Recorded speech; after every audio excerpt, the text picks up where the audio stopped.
Process समझाया था तो ये अप्लाई कर दिया। अगर मैं ये प्रोसेस आपको ना समझाता तो ये बच्चा कंसेप्चुअली कैसे सॉल्व कर जाता है इस क्वेश्चन को। सुनो,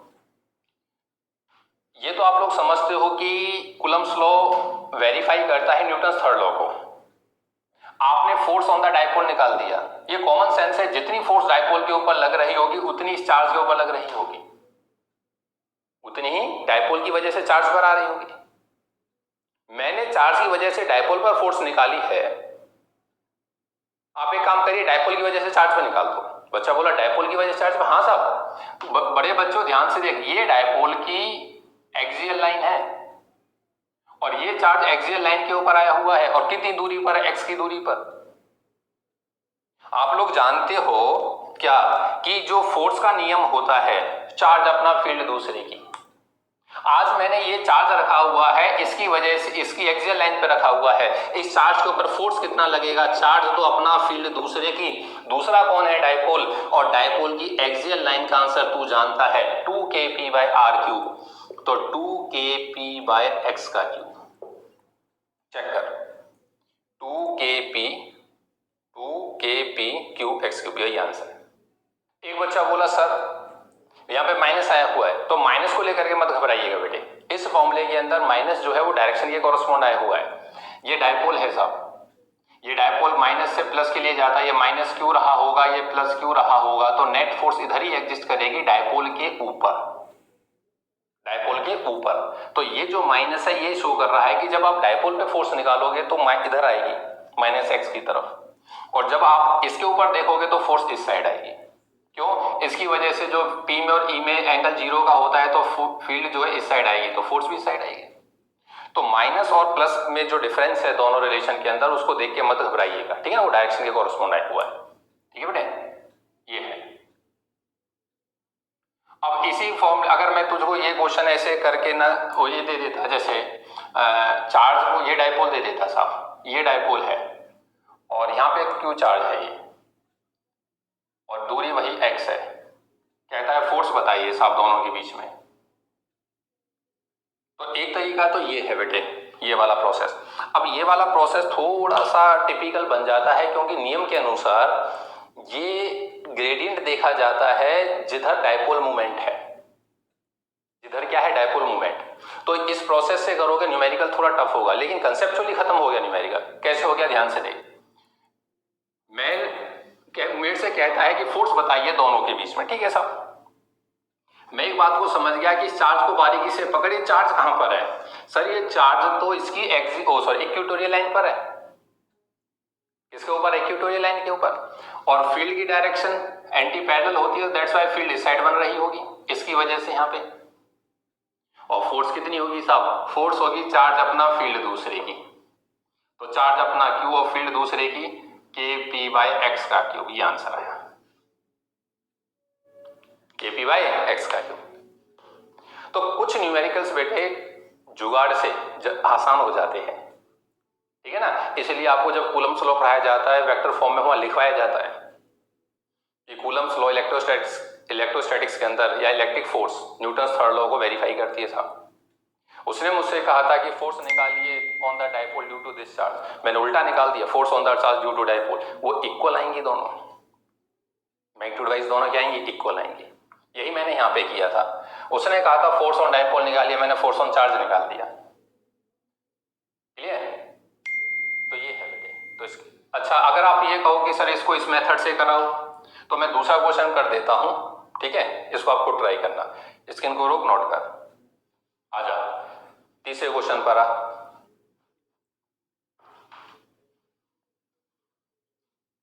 तीसरे क्वेश्चन के अंदर दो डायपोल कंसीडर कर लो, दो डायपोल, जैसे मान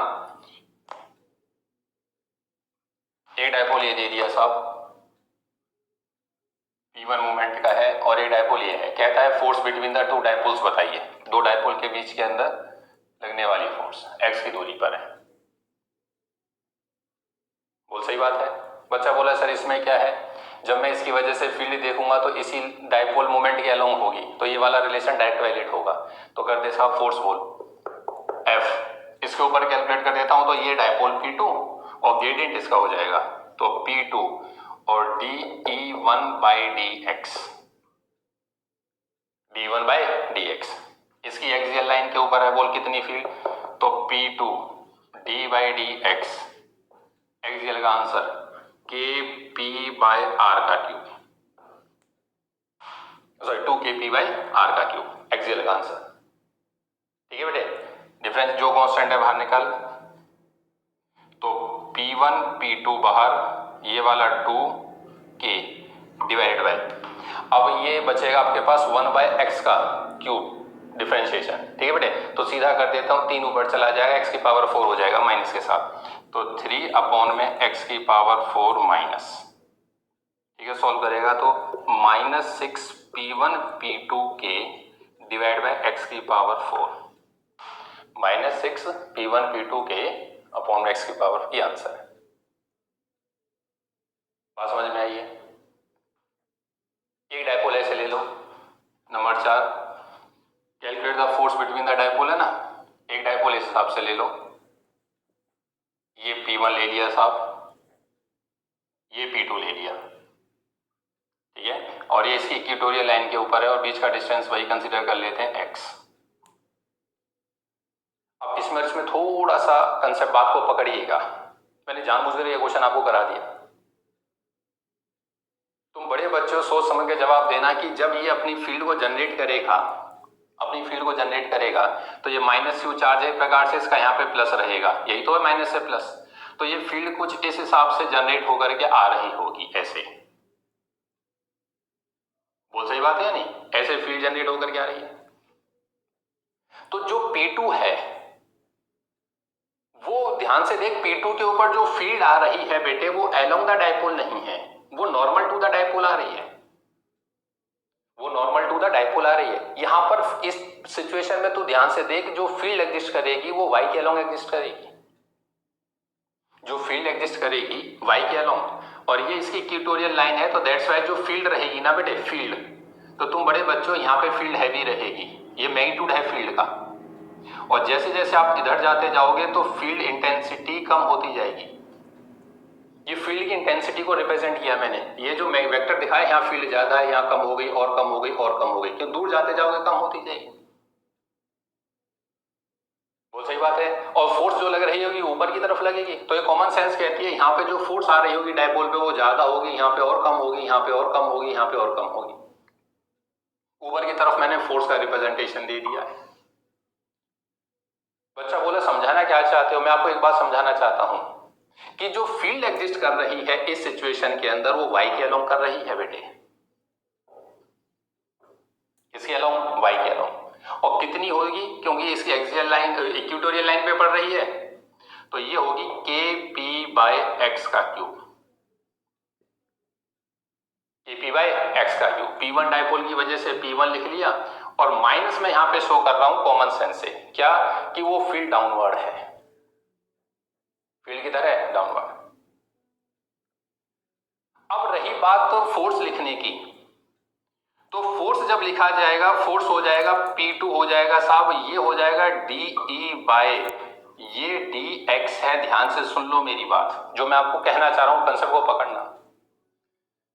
यहां पर फील्ड y के अलोंग एग्जिस्ट कर रही है, ये मैं भी जानता हूं, लेकिन जब डिफरेंशिएशन लिखा जाता है, जब ग्रेडियंट लिखा जाता है, तो यहां पर वेरिएबल होना चाहिए जिधर डायपोल मूवमेंट है, डायपोल मूवमेंट है x के अलोंग, तो that's why it is dE by dx, not dE by dy, not dE by dy। Field चाहे y के अलोंग एग्जिस्ट करती है, लेकिन आपको ग्रेडियंट जो लिखना है वो x के अलोंग लिखना है, क्यों? क्योंकि डायपोल मूवमेंट x के अलोंग एग्जिस्ट कर रहा है, इसलिए मैंने आपको वहां लिखवा दिया था नीचे कि डायपोल मूवमेंट जिधर होगा उधर ही ग्रेडियंट होगा। बात समझ में आती है बेटे? ठीक है, बाकी तो कुछ भी नहीं है, आप इसको लिख दीजिए, तो that is equal to P2 into DE by dx, sorry DE by dx, और E की वैल्यू क्या है मेरे पास, minus of KP1 by x की power 3, minus of KP1 by x की पावर 3, ठीक है ना? तो आप लोग जानते हो -3 बाहर आ जाएगा, एक्स की पावर 4 हो जाएगा, ठीक है? तो ये आपके पास आ जाएगा, ये दो, ये वाला माइनस है, एक माइनस इसका भी आएगा, डिफरेंशिएशन के बाद आएगा, ठीक है। तो ये हो जाएगा 3kp1p2/x⁴, 3kp1p2/x⁴। ये मैंने जानबूझ के आपको माइनस लेकर के और फिर प्लस का आंसर छोड़ दिया, नहीं तो आप कॉमन से ऐसे पता कर सकते थे। फील्ड डाउनवर्ड है तो फोर्स ऊपर की तरफ आएगी, नेट फोर्स ऊपर आएगी, ऊपर की तरफ। बात समझ में आती है? देख ले, ये फोर्स हैवी है, ये वाली फोर्स कम है, तो नेट फोर्स किधर आएगी? ऊपर की तरफ, ठीक है बेटे। नेट फोर्स ऊपर की तरफ है, नेट फील्ड नीचे की तरफ है। इस न्यूमेरिकल में और इस न्यूमेरिकल में जो बेसिक डिफरेंस है वो पकड़िएगा। उसमें कंसेप्चुअली वे देखने से पता चलता है कि फील्ड y के अलोंग है, लेकिन यहां पे डिफरेंशिएशन x के अलोंग ही लिखा जाएगा। ये कंसेप्ट है। क्यों लिखा जाएगा? क्योंकि जो ये फॉर्मूला ड्राइव हुआ था इसके अंदर साफ कंसेप्ट है कि जिधर डायपोल मोमेंट है उधर ही फील्ड का ग्रेडियंट लिखा जाना है। तो आप जल्दीबाजी में इसको d/dy मत कर देना बस, ठीक है। तो ये कुछ न्यूमेरिकल्स हैं बेटे इसके ऊपर, स्किन को रोक नोट कर ले। तो ये कंसेप्ट था बेटे नॉन यूनिफॉर्म फील्ड के अंदर इलेक्ट्रिक डायपोल का। अब हेडिंग बना पोटेंशियल एनर्जी। हेडिंग बना potential energy stored in electric dipole in non uniform uniform electric field, in uniform electric field. Potential energy of dipole in uniform electric field. साफ potential energy तो आप जानते हो बेटे टॉपिक नहीं है, जन्नत है।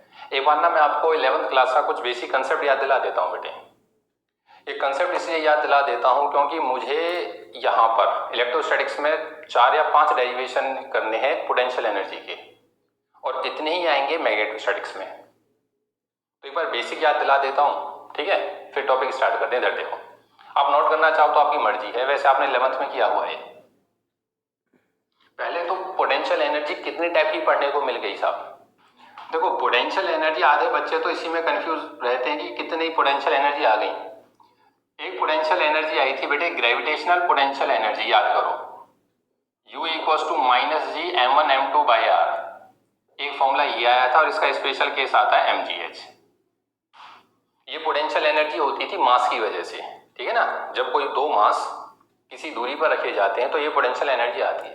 देखो एक बात ध्यान रखिएगा, जब भी कोई बॉडी किसी दूसरे की फील्ड में जाती है तो उसमें फोर्स तो लगती है, लेकिन उसके अंदर पोटेंशियल एनर्जी भी होती है। उस टाइम पे फील्ड में जाओगे तो आपके अंदर एनर्जी आएगी, कॉमन सेंस है, ठीक है। तो ये एक तो पोटेंशियल एनर्जी एक ये थी। एक आई थी elastic potential energy. Elastic potential energy जिसका फॉर्मूला आया था -12 kx²। ये due to the elasticity body के अंदर आती है, ठीक है ना। अच्छा साहब, अब जो मेन है जो हम यहाँ पे पढ़ने जा रहे हैं बेटे वो है electric potential energy. Electric potential energy ये है जिसको हम लोग पढ़ने जा रहे हैं। इसका फॉर्मूला इसी के कंपैरिजन में ही आएगा बिल्कुल, U = K Q1Q2/R। बिल्कुल सेम, देख वही एनालॉग है। यहाँ माइनस आता है या हमेशा यहाँ पे प्लस माइनस कुछ भी हो सकता है, क्योंकि इनका मैग्नीट्यूड वो नेचर लिया जाएगा बेटे यहाँ पे। एक फॉर्मूला आज हम लोग डिराइव करेंगे -PE cos थीटा। आज इसको पढ़ रहे हैं, कल इसको इस पे आ जाएंगे। तो बेसिकली इतना तो मुझे समझ में आ गया साहब, 3 तरह की पोटेंशियल एनर्जी है। वो 11th में हो गई, तो ये 12th में आ गई, इलेक्ट्रोस्टैटिक पोटेंशियल एनर्जी या इलेक्ट्रिक पोटेंशियल एनर्जी, ठीक है साहब। देखो पोटेंशियल एनर्जी ये मैं भी जानता हूं, it is the energy possessed by the body by virtue of its position, by virtue of its position. लेकिन ये जो डेफिनेशन है ना बेटे, डेफिनेशन नहीं है, जन्नत है। मैं आपको कुछ वो जन्नत वापस याद दिला रहा हूं, ध्यान से सुनना। पहली बात, जब हम मैकेनिकल वर्क डन को लिखते हैं तो मैकेनिकल वर्क डन बराबर होता है पोटेंशियल एनर्जी प्लस में kinetic energy. Potential energy plus kinetic energy. आप लोग जानते हो कि जब भी हम काइनेटिक एनर्जी को कैलकुलेट करना चाहते हैं तो वर्क डन को ही कैलकुलेट करते हैं, पोटेंशियल को 0 कर लेते हैं। और जब पोटेंशियल को कैलकुलेट करना है तो वर्क डन ही कैलकुलेट किया जाएगा, लेकिन उस टाइम पे काइनेटिक 0 होनी चाहिए, उस टाइम पे काइनेटिक 0 होनी चाहिए। आज मुझे इन सभी डेरिवेशंस के अंदर पोटेंशियल कैलकुलेट करनी है, तो दैट्स वाई मैं कॉमन सेंस से काइनेटिक एनर्जी को जीरो करूंगा और काइनेटिक को जीरो करने के बाद जो भी मेरा वर्क डन बचेगा वो पोटेंशियल एनर्जी के ही बराबर होगा। ये बेसिक कंसेप्ट है, इसको पकड़ना। जब भी मुझसे कहेगा ना कैलकुलेट द पोटेंशियल एनर्जी, तो कैलकुलेट हम लोग वर्क डन ही करते हैं हमेशा, लेकिन उस वर्क डन को इतनी सफाई से करते हैं कि उस टाइम पर बॉडी की काइनेटिक जीरो होती है, और जब काइनेटिक जीरो होगी तो जो टोटल वर्क डन है वो पोटेंशियल के बराबर ही बचता है। टोटल वर्क डन पोटेंशियल के बराबर। काइनेटिक जीरो करने का मतलब क्या, ध्यान से सुन। ये पहला कंसेप्ट है बेटे, कंसेप्ट नहीं है साहब, जन्नत है। ये दिमाग में बैठ गया ना, मजा आ जाएगा पोटेंशियल पढ़ने का। ये आपको 11th क्लास का ही कंसेप्ट है, आप सब जानते हो इसको। mgh वाला फॉर्मूला यूज कराऊंगा। मान ले बेटे ये कोई मास है, ये मास है कोई, और ये जो मास है ये 10 किलोग्राम का है, और मैंने आपसे कहा कि बेटे इसको उठा करके यहां पर लेकर के आइए। ये 1 मीटर की दूरी है, इस मास को उठा करके यहां पर रखिए। सवाल है कि ये जो मास है ना बेटे आपको यहां पर रखना है, ये ध्यान रखना, ये सवाल है आपसे, यहां पर रखना है, ला करके रखिए। अब तो एक बात बता, ला करके रखना है तो रखने का मतलब तो ये है कि उस बॉडी के अंदर जब आप फाइनल सिचुएशन में उसमें वेलोसिटी नहीं होनी चाहिए, क्योंकि रखना है वो रेस्ट पे। अब सवाल ये पैदा हुआ कि जब इसको यहां पर ला करके रखना है तो इसमें फोर्स कितनी अप्लाई करूं। एक बच्चा बोला सर इसका m 10 दे रखा है और g हो गया 10 ही ले लेते हैं, तो इसका जो अपना वेट है, ग्रेविटेशन फोर्स जो mg इसके ऊपर लग रही है वो 100 न्यूटन हो गई। बिल्कुल सही है साहब, जो उसका mg नीचे की तरफ अप्लाई होता है वो कितना है, 100 न्यूटन है। आपको ये ऊपर उठा करके लाना, यहां पे रखना है। तो ये बताइए कॉमन सेंस है कि जो मैं ऊपर की तरफ फोर्स अप्लाई करूं इसके ऊपर, वो 100 न्यूटन होनी चाहिए या 100 न्यूटन से ज्यादा होनी चाहिए। मतलब 100 से जस्ट थोड़ी सी ज्यादा हो, जैसे 100.0001।